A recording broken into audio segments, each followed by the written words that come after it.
রোজগার করছেন, কিছুতেই সঞ্চয় করতে পারছেন না, ঠিক মাস শেষ হতে না হতেই বন্ধুবান্ধবদের কাছে হাত পাততে হচ্ছে, এমনটা কি? যদি এমনটা হয়ে থাকে, আজকের কথাগুলো আপনার জন্য। কারণ আজকে কিছু গুরুত্বপূর্ণ কথা বলবো, যেগুলো শুনলে আপনার সংসারের অভাব অনটন সব দূর হয়ে যাবে। শুনুন তাহলে কথাগুলো। সর্বপ্রথম যেটা করতে হবে তা হলো রোজগার বাড়াতে হবে। দেখুন, আপনার সোর্স অফ ইনকাম যেটা রয়েছে তাতে হয়তো সংসার ঠিকঠাকভাবে চলছে না, মাস শেষ হতে না হতেই বন্ধুবান্ধবদের কাছে হাত পাততে হচ্ছে। আর আত্মসম্মান বোধটাই বড়। সম্মান অর্জন করতে অনেক সময় লাগে, কিন্তু সেই সম্মান নষ্ট করতে না 2 সেকেন্ডও যায় না। লোকে ধার কবার দেবে বলুন তো?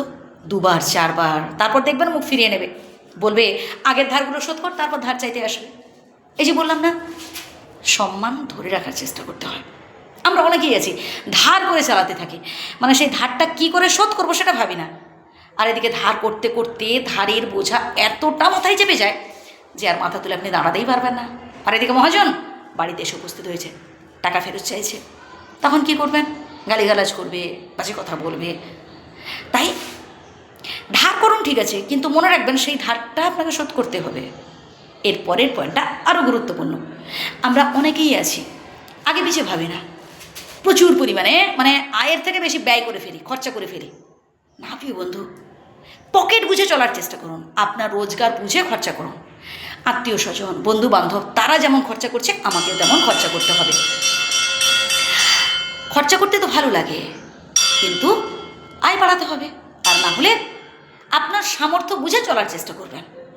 লোকের কথায় কিছু যায় না আসে না। প্রিয় বন্ধু, যারা অর্থনৈতিক অবস্থা দেখে আমাদের সাথে বন্ধুত্ব করতে আসে, যারা স্ট্যাটাস দেখে বন্ধুত্ব করতে আসে, আর যাই হোক, তারা আমাদের জন্য পারফেক্ট নয়। আমি আমার আয় বুঝে চলব, আমি আমার সামর্থ্য বুঝে খরচা করব। আমরা যারা গরিব, যারা খেটে খাওয়া মানুষ, আমাদের পরের দিনের কথাটাও ভাবতে হয়। আজ গায়ে গতরে খাটাখাটনি করতে পারছেন, 2 পয়সা রোজগার করতে পারছেন, কাল যে সেই কাজটা থাকবে তার কোনো সিউরিটি কেউ দিতে পারে না। তাই অল্প হলেও সঞ্চয় করে রাখুন পরের দিনের জন্য। 2 টাকা হলেও সঞ্চয় করে রাখুন, কারণ এই অল্প সঞ্চিত অর্থই পরবর্তীকালে অনেক বড় কাজে লাগবে। এর পরের পয়েন্টটা আরও গুরুত্বপূর্ণ, তা হলো অপরের সাথে তুলনা করা বন্ধ করুন। আমরা অনেকেই আছি অপরের সাথে তুলনা করি, দিয়ে হাউতাশ করতে থাকি, টেনশান করতে থাকি। কেমন বলুন তো? ধরুন আমার বন্ধু, সে বাইক কিনে ফেলেছে, আমাকেও কিনতে হবে। রে বাবা, তার রোজগার ভালো, তার আর্থিক অবস্থা ভালো, সে কিনেছে, সে কঠিন পরিশ্রম করেছে, সে কিনেছে, ঠিক আছে, আমাকেও সেইভাবে যেতে হবে, আমাকে কঠিন পরিশ্রম করতে হবে, রোজগার বাড়াতে হবে। ও সে কিনে ফেলেছে মানে আমাকে এই মুহূর্তে কিনে ফেলতে হবে, এমনটা করলে ভুল করবেন। ট্যাগ বুঝে চলার চেষ্টা করুন, পকেট বুঝে চলার চেষ্টা করুন।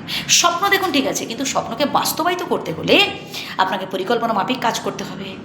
সর্বপ্রথম স্বনির্ভর হতে হবে, ভালো কিছু অ্যাচিভ করতে হবে।